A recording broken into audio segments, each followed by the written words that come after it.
Lights,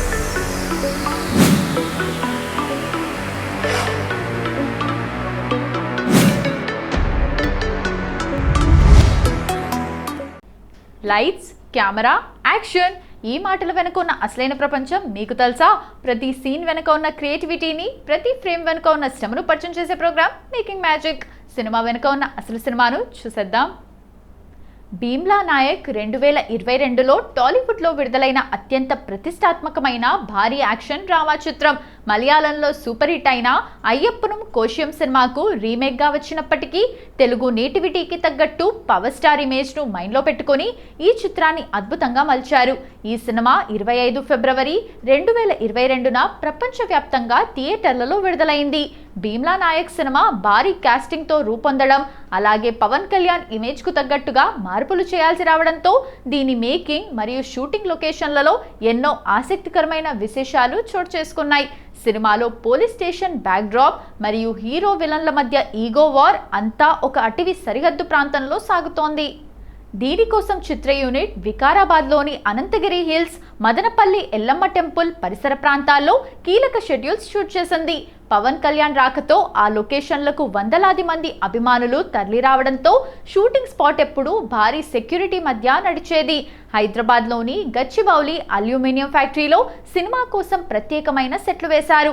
ఇక్కడే పవన్ కళ్యాణ్, రానాల మధ్య వచ్చే కొన్ని పవర్ఫుల్ యాక్షన్ సీక్వెన్స్లను రామ్ లక్ష్మణ్ మరియు దిలీప్ సుబ్బరాయన్ మాస్టర్ల పర్యవేక్షణలో దాదాపు 25 రోజుల పాటు భారీ ఎత్తున చిత్రీకరించారు.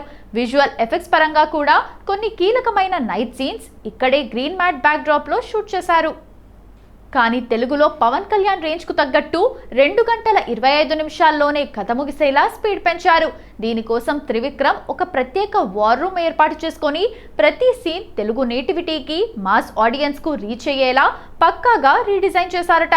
షూటింగ్ ముగిసే చివరి వారంలో పవన్ కళ్యాణ్ మరియు కిన్నెర వాయిద్య కళాకారుడు దర్శనం మొగలయ్యలపై ఒక ప్రత్యేక ప్రమోషనల్ సాంగ్, అలాగే లాలా భీమ్లా డాన్స్ బిట్లను చాలా వేగంగా షూట్ చేశారు. సినిమా విడుదలకు కేవలం వారం రోజుల ముందే చిత్ర యూనిట్ గుమ్మడికాయ కొట్టి పోస్ట్ ప్రొడక్షన్ను పరుగులు పెట్టించింది. భీమ్లా నాయక్ ఒక సీరియస్ ఈగో వార్ కథ అయినప్పటికీ షూటింగ్ స్పాట్లో మాత్రం పవన్ కళ్యాణ్, రానా దగ్గుబాటి మధ్య ఉన్న మంచి బాండింగ్ వల్ల చాలా సరదా వాతావరణం ఉండేదట. సినిమాలో పవన్ కళ్యాణ్ పోలీస్ డ్రెస్ పైన లుంగీ కట్టుకొని చాలా స్టైలిష్గా కనిపిస్తారు. షూటింగ్ స్పాట్లో పవన్ ఆ లుంగీ కట్టుకొని నడుచుకుంటూ వస్తుంటే రానా, త్రివిక్రమ్ ఆయన్ని చూసి ముచ్చటపడేవారట.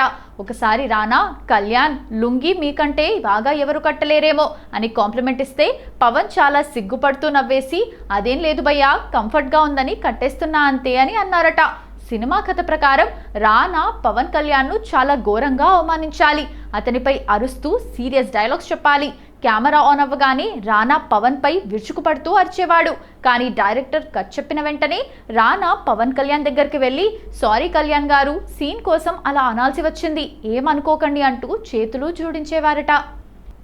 దాంతో పవన్ నవ్వేస్తూ, నువ్వు యాక్ట్ చేస్తున్నావు భయ్యా, అంత భయపడకు, ఇంకా గట్టిగా అరువు అని రానా భుజం తట్టి ప్రోత్సహించేవారట. షూటింగ్ వికారాబాద్ అడవుల్లో జరుగుతున్నప్పుడు పవన్ కళ్యాణ్ తన క్యారవాన్ నుండి ప్రత్యేకంగా ఒక ఫిల్టర్ కాఫీని స్వయంగా తయారు చేయించి తెప్పించేవారట. సెట్లో ఉన్న రానా, త్రివిక్రమ్, డైరెక్టర్ సాగర్లతో కలిసి ఆ కాఫీ తాగుతూ పాత సినిమాల ముచ్చట్లు, పుస్తకాల గురించి గంటల తరబడి చర్చలు జరిపేవారు. ఆ కాఫీ టైం కోసం యూనిట్ అంతా ఎదురు చూసేదట. పవన్ కళ్యాణ్ భార్యగా నటించిన నిత్యా మీనన్ సెట్లో చాలా యాక్టివ్గా ఉండేవారు. ఒక సీన్లో పవన్ కళ్యాణ్ డైలాగ్ చెప్తుంటే నిత్యా మీనన్ ఆయన వైపు చాలా సీరియస్గా చూడాలి. కానీ పవన్ కళ్ళల్లో ఉన్న పవర్ చూసి ఆమె డైలాగ్ మర్చిపోయి నవ్వేసిందట. సార్, మీరు అలా చూస్తే ఎవరైనా డైలాగ్స్ మర్చిపోతారు, కాస్త నార్మల్గా చూడండి అని నిత్య అనడంతో సెట్లో ఉన్న త్రివిక్రమ్, మిగతా యూనిట్ సభ్యులంతా గట్టిగా నవ్వేశారు. సినిమా క్లైమాక్స్ వైపు వెళ్లే సమయంలో ఒక చిన్న పాత్రలో హాస్య బ్రహ్మానందం కనిపిస్తారు. ఆయన సెట్స్లోకి రాగానే వాతావరణం అంతా మారిపోయింది. బ్రహ్మానందం తన మార్క్ హావభావాలతో, జోకులతో పవన్ కళ్యాణ్ను విపరీతంగా నవ్వించారట. వారిద్దరి పాత కాంబినేషన్ గుర్తొచ్చి సెట్లో అందరూ ఆ సీన్ షూటింగ్ రోజును బాగా ఎంజాయ్ చేశారు.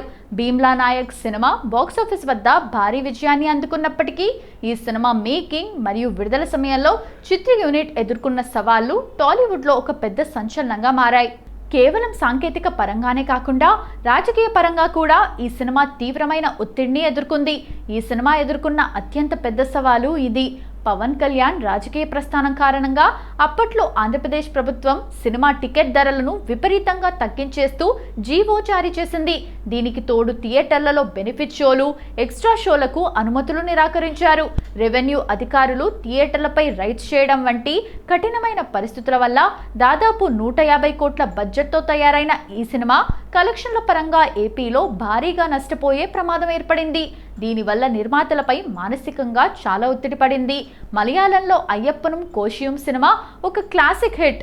అందులో ఇద్దరు హీరోల పాత్రలకు సమాన ప్రాధాన్యత ఉంటుంది.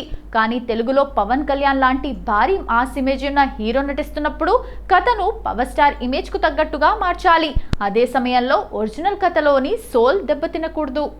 ఈ బ్యాలెన్స్ కుదర్చడం స్క్రిప్ట్ పరంగా త్రివిక్రమ్ శ్రీనివాస్ మరియు దర్శకుడు సాగర్ కే చంద్రాలకు ఒక కత్తి మీద సాములా మారింది. ఈ సినిమాను మొదట 2022 సంక్రాంతి కానుకగా జనవరి 12న విడుదల చేయాలని ప్లాన్ చేశారు. కానీ అప్పట్లో కోవిడ్-19 థర్డ్ వేవ్ రావటం, 50% ఆక్యుపెన్సీ నిబంధనలు ఉండటంతో సినిమాను చివరి నిమిషాల్లో వాయిదా వేయాల్సి వచ్చింది.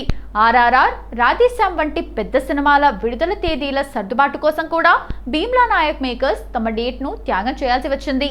మేకింగ్ దశలో ఉండగానే సినిమాటోగ్రఫర్ ప్రసాద్ మురెల్లా చిత్ర యూనిట్తో వచ్చిన కొన్ని విభేదాల వల్ల ప్రాజెక్ట్ నుండి తప్పుకున్నారు. సినిమా సగం షూటింగ్ పూర్తయిన తరుణంలో కెమెరామెన్ మారడం అనేది పెద్ద సవాలు. ఆ తర్వాత బాలీవుడ్ ప్రముఖ సినిమాటోగ్రఫర్ రవి కే చంద్రను తీసుకొచ్చి మునుపటి విజువల్స్తో మ్యాచ్ చేస్తూ మిగతా సినిమాను రిచ్గా షూట్ చేయాల్సి వచ్చింది. వికారాబాద్ అడవుల్లో షూటింగ్ జరుగుతున్నప్పుడు భారీగా వర్షాలు పడడంతో లొకేషన్లకు వెళ్లే దారులు దెబ్బతిన్నాయి. అంతేకాకుండా పవన్ కళ్యాణ్ చూడ్డానికి వేలాది మంది అభిమానులు అడవుల్లోకి రావటం వల్ల షూటింగ్కు తీవ్ర అంతరాయం కలిగింది. అభిమానులు తమ మొబైల్ ఫోన్లలో షూటింగ్ సీన్లను రికార్డ్ చేసి సోషల్ మీడియాలో లీక్ చేయడం వల్ల మేకర్స్ కంటెంట్ను దాచడానికి చాలా ఇబ్బందులు పడ్డారు. భీమ్లా నాయక్ బాక్సాఫీస్ వద్ద సూపర్ హిట్గా నిలిచింది. అప్పట్లో ఉన్న ఎన్నో రాజకీయ వివాదాలు, థియేటర్ ఆంక్షలు మరియు కఠినమైన పరిస్థితులను దాటుకొని ఈ సినిమా కమర్షియల్గా భారీ విజయాన్ని నమోదు చేసింది.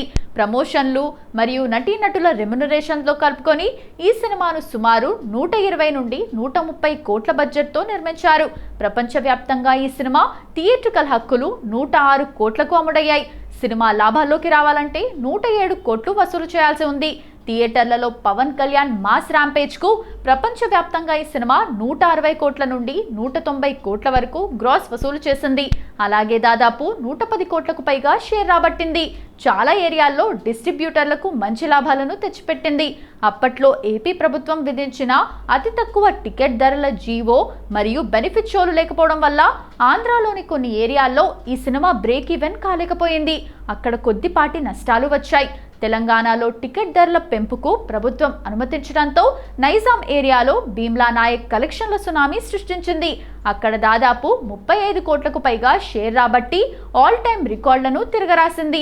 యుఎస్ఏలో కూడా ఈ సినిమా కేవలం 3 రోజుల్లోనే $2 మిలియన్ క్లబ్లో చేరి భారీ ప్రాఫిట్స్ అందించింది. ఆంధ్రప్రదేశ్లో ప్రభుత్వ ఆంక్షల వల్ల కొంత బిజినెస్ దెబ్బతిన్నప్పటికీ నైజాం, ఓవర్సీస్ మరియు కర్ణాటక కలెక్షన్లు సినిమాను సేఫ్ జోన్కు దాటించడమే కాకుండా భారీ లాభాలను తెచ్చిపెట్టాయి. వరల్డ్ వైడ్ టోటల్ బిజినెస్ పరంగా భీమ్లా నాయక్ ఒక పక్కా సూపర్ హిట్ ఫిలిం. కెమెరా వెనుక సంగతులు ఎప్పుడు వింతగానే ఉంటాయి కదా. ఈ రోజు విశేషాలు ఇవి.